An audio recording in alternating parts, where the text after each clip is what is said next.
Bom dia a todos. Muito obrigado, Melissa, pela oportunidade de estar aqui fazendo a abertura desse terceiro dia.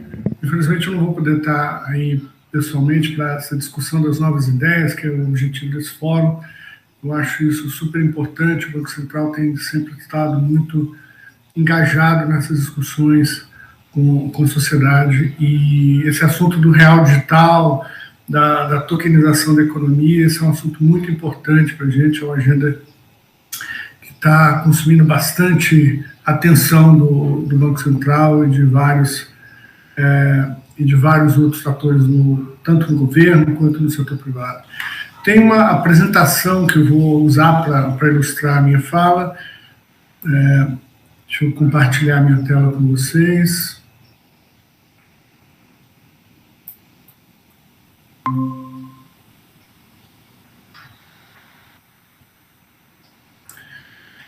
Então, a gente vai conversar um pouco sobre o real digital e as inovações no sistema financeiro, o que tem ocorrido, como é que a gente chegou aqui nesse ponto e o que a gente pode esperar para o futuro breve, né? Então, uma questão, quando a gente fala de inovação e vê um representante do Banco Central falando de inovação, às vezes vem essa questão, mas bancos centrais podem estimular a inovação? Aqui no Brasil, talvez essa pergunta já tenha sido bem respondida, mas internacionalmente é uma questão que ainda está muito em aberto, né? Você tem a missão dos bancos centrais, é a missão de estabilidade, a missão de estabilidade monetária, a missão de estabilidade financeira.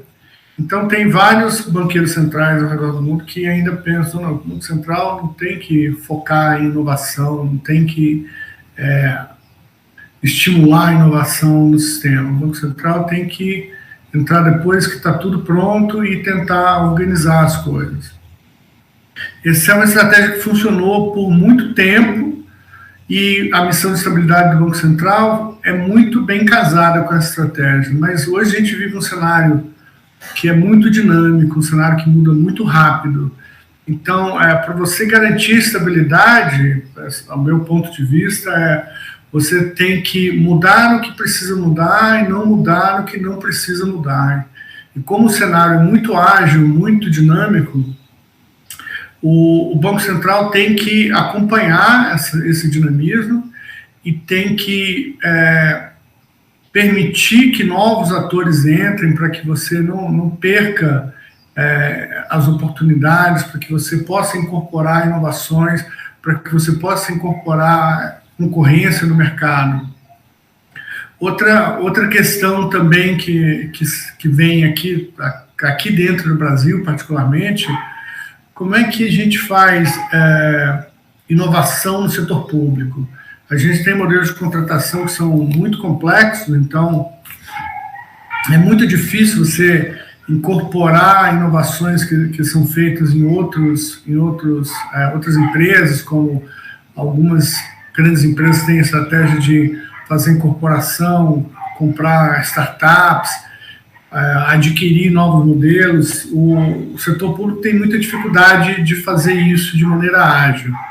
Então, a inovação dentro do setor público tem que ser uma inovação orgânica, tem que ser um esforço contínuo para acompanhar o que acontece nos mercados e na sociedade. Então, é um esforço muito grande que tem que ser feito de todos os participantes, tem que ser um processo orgânico dentro da instituição.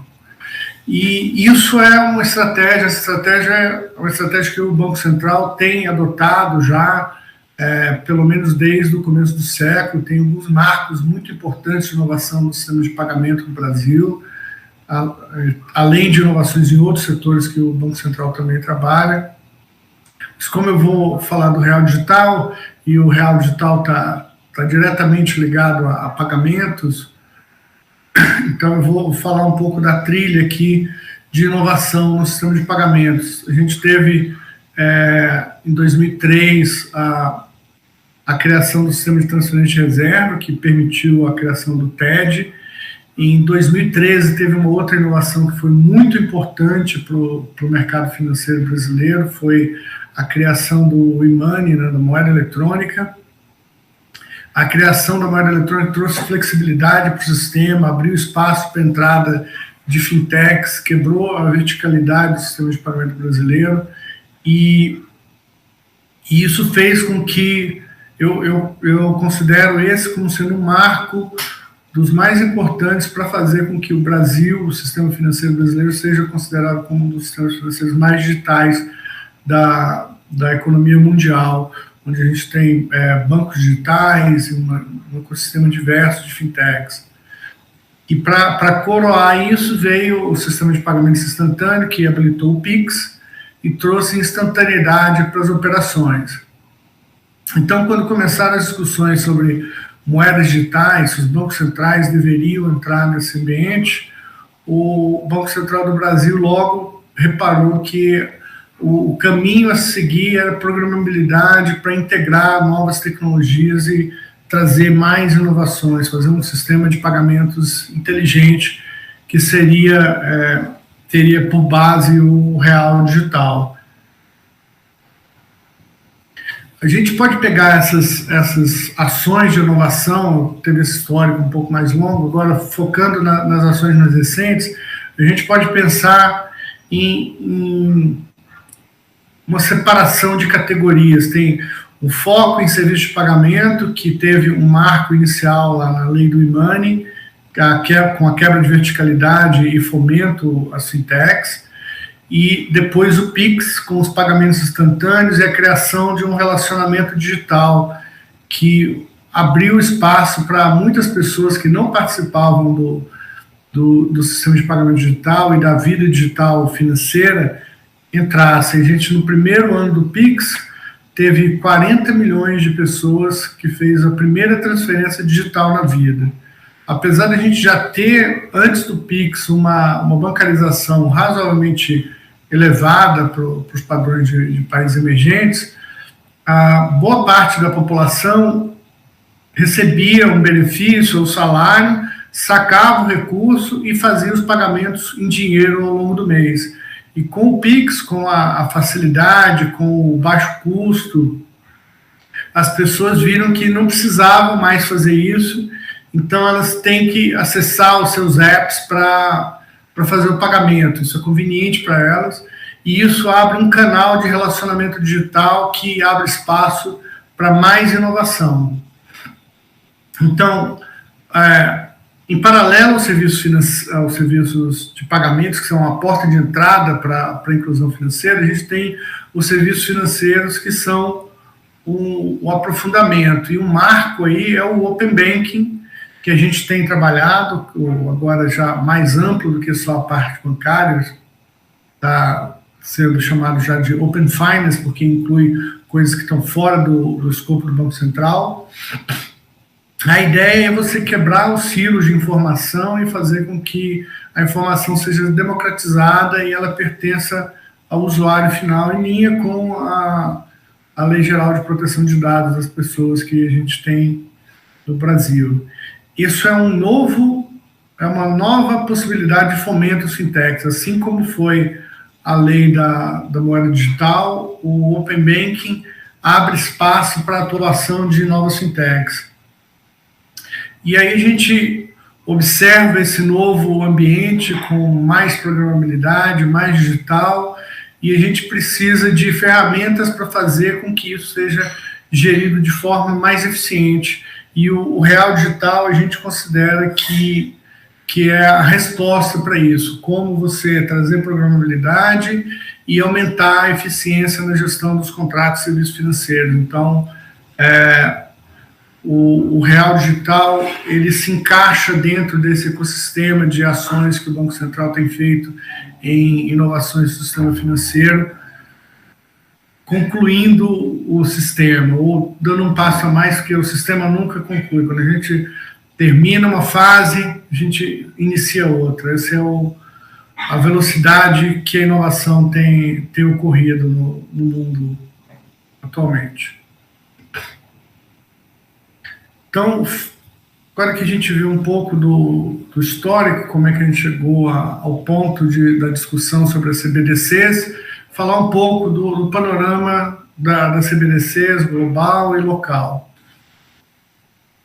Antes de tudo, tem uma sigla na CBDC, a maioria das pessoas ainda não está familiarizada com essa sigla, talvez a maioria das pessoas nem venha a se familiarizar, então é importante dizer o que é uma CBDC. A CBDC é a sigla em inglês Central Bank Digital Currency, que significa em português moeda digital de Banco Central. Seria a resposta dos bancos centrais à digitalização e à criação de moedas digitais em ambientes privados. E então é uma discussão que está sendo feita ainda na academia, nos bancos centrais, nos governos. E então uma pergunta muito importante é o que é uma CBDC? Até o momento a gente tem um consenso, é um novo tipo de passivo eletrônico do Banco Central. E a gente não consegue ir com um consenso muito mais longe que isso. Aí você começa a perguntar, mas que tipo de passivo é esse? E cada país tem trabalhado com a sua própria definição. Se perguntar o que é CBDC ainda deixa as coisas um tanto vagas, talvez perguntar o que não é CBDC, o que não é uma moeda digital do Banco Central, ajude a entender um pouco melhor o objeto com que a gente está tratando. Então, uma coisa importante a se dizer é que uma CBDC não é um sistema de pagamentos instantâneo. Tem vários países que estão trabalhando para usar essa tecnologia para fazer sistema de pagamento instantâneo, mas a CBDC em si não é um pagamento instantâneo, é uma moeda. Então, ela é uma criptomoeda, como a gente tem ouvido internacionalmente, tem lido Bitcoin, Ether, ADA, Cardano, Solana, tem vários blockchains com as suas moedas associadas. Não, a CBDC ela não é uma criptomoeda. Ela não é uma criptomoeda pela natureza da sua emissão. Ela segue os mesmos padrões de emissão da moeda do país que está emitindo. Então, aqui no Brasil, ela vai seguir os padrões de emissão do real. Então, vai ser uma manifestação do real nesse ambiente novo. Então ele é uma moeda que vale o mesmo que a moeda do país. Isso é uma stablecoin, não é isso que o pessoal pergunta. As stablecoins, elas são uma tecnologia que foram criadas dentro do ambiente de criptoativos para facilitar as trocas. Você tem muita volatilidade no preço dos criptoativos, então as pessoas ficavam com dificuldades para fazer as negociações. As stablecoins são criptoativos ou ativos virtuais que estão lá dentro do mesmo ambiente com os outros criptoativos, o Ether, o Bitcoin, e só que ele tem um preço constante com relação ao preço da moeda do padrão nacional que eles estão adotando. Mas a CBDC não é uma stablecoin. A CBDC é a moeda, ela não é uma moeda que não é um artifício que tenta mimetizar a moeda nacional. A CBDC é a moeda nacional. Então a gente tem essa discussão, são vários temas que são muito novos, um vocabulário que ainda está sendo criado, está sendo definido. É muito importante a gente ter esse tipo de conversa para esclarecer o que cada um entende sobre por um termo específico, o que aquele termo específico quer dizer e como que a gente pode construir em cima dessa semântica, desse novo vocabulário. Quando você olha internacionalmente, quais são as aplicações que os bancos centrais têm dado, e aqui a gente tem que deixar claro que há um interesse global enorme sobre o tema. A gente tem mais de 100 países já trabalhando, mais de 90%, talvez a gente já tenha chegado a 95% do PIB mundial, dos países que correspondem a mais de 95% do PIB mundial, trabalhando em projetos de CBDC. Então, é um interesse muito grande de todas as autoridades monetárias ao redor do mundo. Cada um, como eu falei, tenta resolver um problema próprio. E aí aqui dentro do Brasil, para a gente entender o que está acontecendo lá fora, a gente tenta classificar isso em três tipos de linhas de ação. Uma linha de ação é de pagamentos por atacado, que há experimentos muito interessantes na Europa, Singapura e na Suíça. O pagamento de atacado é um pagamento que não chega na mão do usuário final, mas você usa a tecnologia de moedas digitais de Banco Central para facilitar a troca entre países, a troca entre bancos, a troca entre grandes empresas de grandes volumes de dinheiro. Você tem outros países que têm foco em pagamento instantâneo, como é o caso do nosso Pix, e Bahamas é um exemplo. Bahamas já anunciou oficialmente a criação deles, então eles já têm oficialmente uma CBDC local rodando. A China está em fase de piloto, mas um piloto feito na China é uma coisa de uma escala de um país grande. Eles já têm mais de 200 milhões de carteiras com o Yuan, a versão digital da moeda deles. Então, é um número muito grande de transações que já está ocorrendo na China, usando essas novas moedas. A Suécia também tem foco em pagamentos instantâneos para resolver um problema de que as pessoas na Suécia não estavam mais interessadas em ter papel moeda na mão, então elas estavam dependendo de um prestador de serviço que não é público para prestar uma parte da vida, né, para suprir uma necessidade, uma parte da vida que é de pagamento, de uso da moeda soberana, que é parte da soberania e da cidadania das pessoas. Então, o foco da Suécia é dar uma alternativa digital de pagamento para as pessoas, já que elas não querem mais utilizar papel moeda. E que é uma coisa que ainda é distante da realidade brasileira. Além dessas duas linhas, você tem uma linha mais ampla, que é uma linha de fomento a novos modelos de negócio. Você tem países que consideram que já tem essas questões de pagamento por atacado e pagamento instantâneo bem resolvido. Então, os países pensam no uso dessa tecnologia para fomentar os novos tipos de negócio. Nesse grupo a gente tem Brasil, Coreia e Canadá, além de outros países, o México também.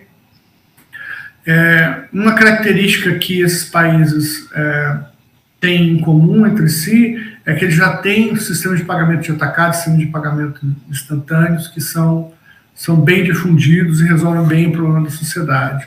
Então, aqui cada um olha para uma classe de problemas para tentar fazer uso dessa tecnologia e trazer benefícios para as suas populações, para atender às novas demandas da sociedade digital. Para que a gente chegasse a esse ponto, tiveram várias inovações que vieram ocorrendo meio que à margem do sistema financeiro, mas colaborando com a criação de novos serviços financeiros. Em ordem cronológica, que a gente teve o maior uso de bancos de dados distribuídos, usando tecnologia de DLT, Distributed Ledger Technology. A gente teve depois a criação do Bitcoin, que trouxe uma solução de prova de trabalho, POW, Proof of Work, que é uma solução que é muito contestada para o problema de criação de consenso no banco de dados distribuído. É uma solução que gera um consumo muito grande de energia, mas foi uma solução inicial que permitiu com que a discussão sobre essas tecnologias avançassem. No passo seguinte, você tem a rede Ethereum, que trouxe os smart contracts, os contratos inteligentes, que é uma maneira de você ter a moeda programável de uma forma bem flexível. Isso foi um marco importante na evolução tecnológica dessa linha. Como eu mencionei anteriormente, na sequência disso, com os smart contracts, com a flexibilidade das transações, as pessoas que estavam atuando nesse espaço perceberam que era necessário você ter uma âncora na unidade de conta que as pessoas são acostumadas no dia a dia, então elas desenvolveram as stablecoins como tecnologia de pagamento dentro do ambiente de cripto. E aí, com essa unidade de conta bem definida e com a capacidade de programabilidade que foi trazida pelos contratos inteligentes, você viu a partir de 2020, 2021, uma explosão de novos serviços financeiros dentro do ambiente descentralizado, um ambiente de finanças descentralizadas, DeFi, Decentralized Finance do inglês. Então, são várias inovações que vieram se acumulando e que geraram um mercado que hoje movimenta trilhões de dólares globalmente. É um mercado que é importante, que os bancos centrais não podem, nem os bancos centrais e nem os participantes do mercado podem ignorar. E esse ambiente de DeFi, essa flexibilidade que a gente viu no ambiente de DeFi é uma inspiração muito importante para o real digital. Como eu mencionei anteriormente, aqui no Brasil a gente já tem boas soluções para pagamentos de atacado, para pagamentos de varejo. Então, como é que a gente pode construir uma programabilidade flexível? Esse quadro ele foi extraído do paper do professor Fábio Char sobre finanças descentralizadas. A referência está no slide. Ele traz uma arquitetura para entender como é que o sistema de finanças centralizadas funciona. Ele é dividido em vários layers. Tem um layer de liquidação, que seria o layer mais básico, onde a moeda digital estaria. Você tem um layer de ativos, onde você tem ativos fungíveis e ativos não fungíveis que podem ser negociados. Aí você teria uma camada de protocolos, que seria equivalente aos mercados que a gente tem hoje, mercados de corretagem de ativos, de crédito, de investimento e derivativos. E aí você poderia já embutir com programabilidade parte do compliance que é necessário para cada um desses mercados, facilitando a criação de novas aplicações, de novos serviços que seriam dessa camada seguinte. As duas primeiras camadas inferiores a gente identifica como sendo o foco de atuação do real digital. E as duas camadas superiores a gente identifica como sendo um foco de atuação das ações de Open Finance que o Banco Central tem promovido em conjunto com outros reguladores no Brasil. E a gente precisaria adaptar os mercados e criar esses novos protocolos que fazem com que seja possível a junção entre esses dois mundos. E tudo isso é inspirado em um ferramental tecnológico que já está em funcionamento, que já está prestando serviço, que já tem $1 trilhão, como eu mencionei, em negociação rolando. Então a gente já tem uma visão de que isso pode ser feito e pode ser feito de maneira flexível. Então a gente tem que imaginar qual é a melhor forma de incorporar essas tecnologias ao nosso sistema financeiro. Então a gente chega na discussão do real digital, uma moeda digital de Banco Central para o Brasil. A gente fez um processo de ideação interna no Banco Central, mas como reguladores a gente não é tão criativo para criar casos de uso. A gente é muito bom para ver a infraestrutura. A gente percebeu logo no início do processo de ideação que a gente precisava chamar o mercado. A gente tem uma CBDC sintética já, com o e-money, com o Pix e com o acesso universal, que a gente tem trabalhado para esses serviços.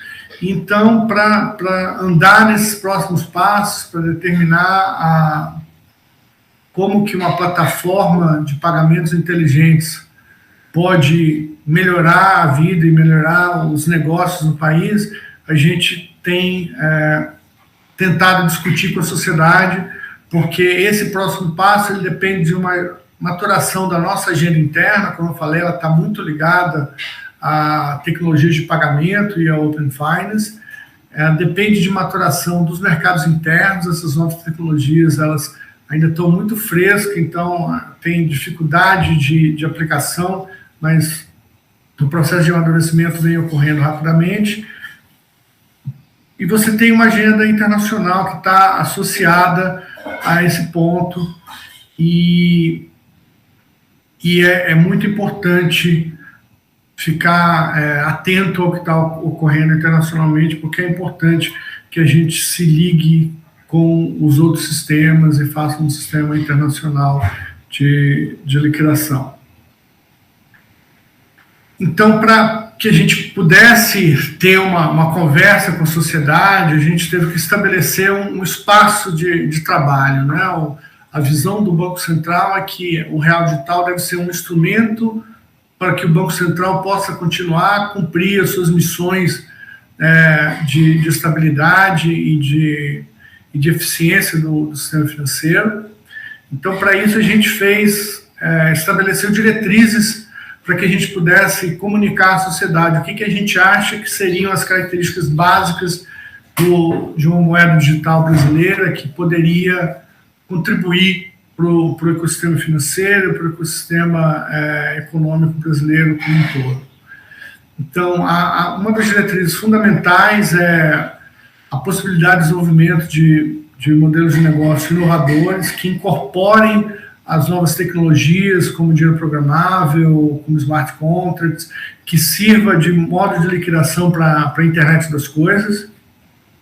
É importante deixar bem claro que o Real Digital é uma extensão do Real, é uma nova manifestação da moeda soberana brasileira. Ela é emitida exclusivamente pelo Banco Central do Brasil, e a gente pretende que o acesso seja feito de forma custodiada através de instituições de sistema de pagamento, que podem ser bancos, instituições de pagamento convencional ou novas fintechs que venham atuar nesse ambiente. O nosso foco é em serviços de varejo, online, inicialmente, mas a discussão sobre a possibilidade de utilizar essa tecnologia para pagamentos offline é uma discussão que está muito viva, e a gente tem acompanhado e tem, inclusive, alguns experimentos nesse sentido. E outra característica, que aí ele reproduz uma característica do real convencional, é a ausência de remuneração pelo Banco Central. Se você tem uma nota de R$20 na sua carteira, ela continua sendo uma nota de R$20. Então, se você tem R$20 na sua carteira digital, você tem R$20 digitais na sua carteira digital agora, ele vai continuar sendo R$20. E ele só vai ser remunerado se ele se engajar em algum tipo de operação financeira, da mesma forma que o dinheiro que você está com ele depositado no seu banco seria remunerado em uma operação financeira tradicional.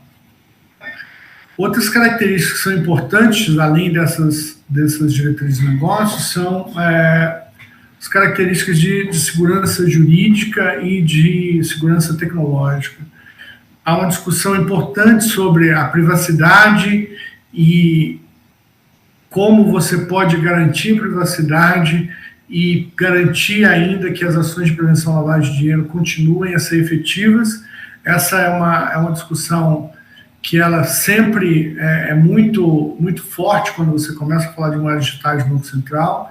Alguns países pensam em alterar o equilíbrio que elas têm, mas o Brasil acha que o real digital não deve alterar o status quo. Então, nesse sentido, o real digital ele tem que se adequar ao sigilo bancário, à LGPD, de forma que as transações que sejam feitas com o real digital, elas têm o mesmo nível de privacidade das transações digitais que são feitas hoje no sistema financeiro brasileiro. Esse equilíbrio é um equilíbrio que a sociedade trabalhou, discutiu para que fosse possível defender, proteger a privacidade do indivíduo e, mesmo assim, garantir ações de prevenção à lavagem de dinheiro e financiamento de terrorismo. de modo que o real digital ele deve se adequar, uma das diretrizes que ele tem que se adequar ao equilíbrio que está dado hoje pela sociedade brasileira. Além disso, do ponto de vista mais tecnológico, a gente precisa de uma camada de interoperabilidade com os sistemas que a gente tem e de integração com sistemas de pagamento internacional. A resiliência cibernética também é um ponto muito importante, dado que o real digital vai oferecer uma infraestrutura crítica para o sistema financeiro brasileiro. Então, o objetivo do real digital é fazer uma ponte, é trazer uma nova infraestrutura para o mercado financeiro e fazer uma ponte entre os sistemas tradicionais e os sistemas que estão sendo desenvolvidos em Web3, que estão trazendo as novas tecnologias.